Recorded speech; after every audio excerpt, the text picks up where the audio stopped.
Welcome to রাতের ভূত।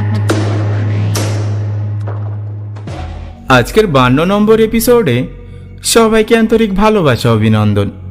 আমি রনি, আর আজকের এপিসোডটাও আমি এক সপ্তাহ পরে দিচ্ছি, কারণ আমার পরীক্ষা চলছে।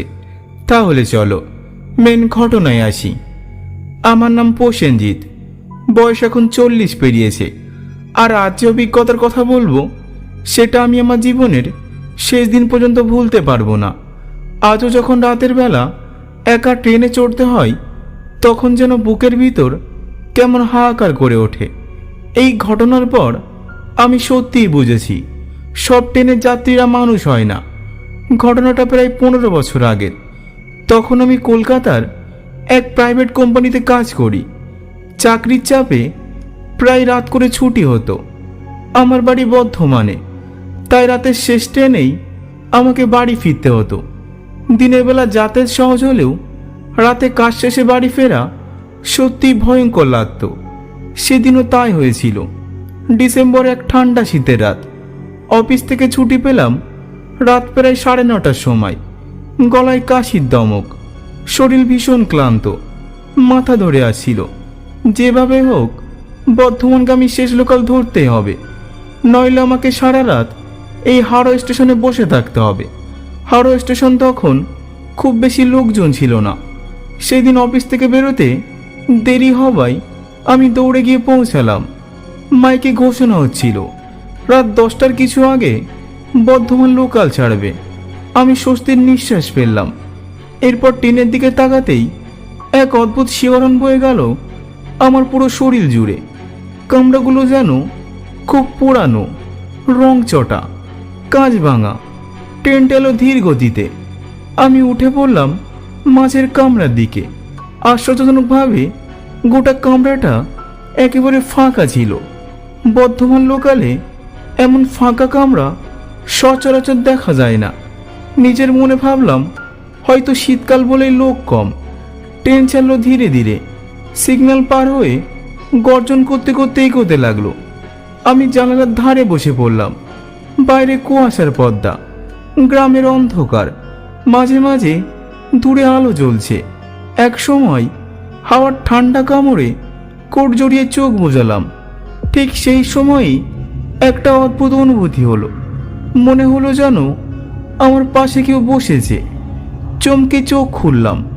দেখি সামনের সিটে এক মহিলা বসে আছেন, সাদা শাড়ি পরা, মাথা নিচু করা। বিস্মিত হয়ে গেলাম।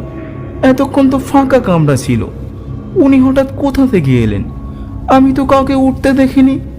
আমি জিজ্ঞেস করলাম, আপনি কখন উঠলেন, কোন স্টেশন থেকে? মহিলা কোনো উত্তর দিলেন না, শুধু মাথা নিচু করে বসে রইলেন। আমার বুকের ভিতরটা তখন কেমন হিম হয়ে গেল। আবার ভাবলাম, হয়তো আমি খেয়াল করিনি। কিন্তু যতক্ষণ ট্রেন চলছিল, মহিলাকে দেখেই আমার শরীর কেমন হিমিশীতল হয়ে যাচ্ছিল। কিছুক্ষণ পর দেখি মহিলা ধীরে ধীরে মুখ তুলছেন, আর সেই মুখ দেখেই আমার বুকের ভিতরটা বরফের মতো ঠান্ডা হয়ে গেল। মুখটা একেবারে অস্বাভাবিক কালো, যেন কোনো দগ্ধ চামড়া।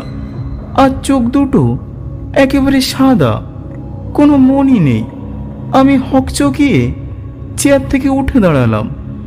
মহিলা তখন দাঁত বের করে হাসতে লাগলেন, আর সেই হাসির আওয়াজটা এত ভয়ঙ্কর আর এত বিকট ছিল, যেন কেউ স্টিলের তারে ছুরি কষলে যেমন শব্দ হয়, ঠিক তেমন শব্দ।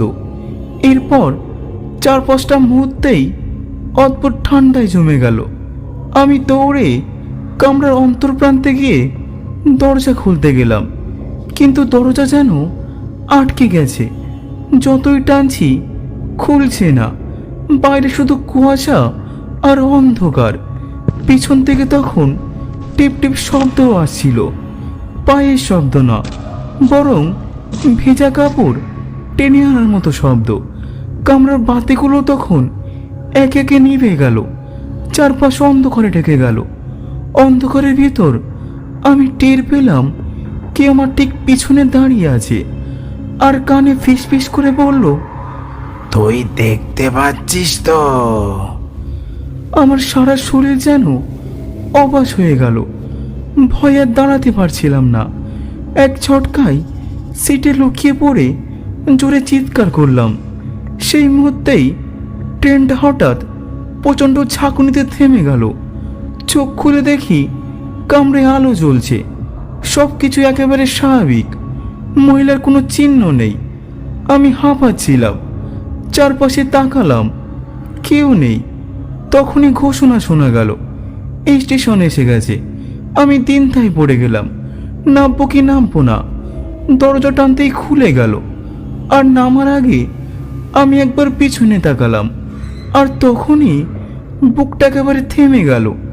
কারণ আমার সিটের ঠিক আগের জায়গাতেই সেই সাদা শাড়ির মহিলা বসে আছে, মুখটা জানালার দিকে ঘোরানো। আমি আর কিছু না ভেবে দৌড়ে গিয়ে প্ল্যাটফর্ম থেকে নেমে পড়লাম, পিছনে আর তাকাইনি।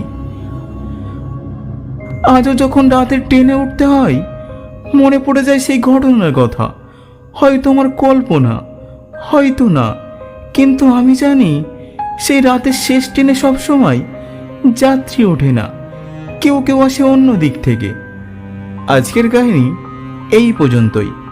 যদি কাহিনী ভালো লাগে তাহলে অবশ্যই লাইক করে কমেন্টে জানান, আর আমাদের চ্যানেলটাকে সাবস্ক্রাইব করতে মোটেও ভুলবেন না।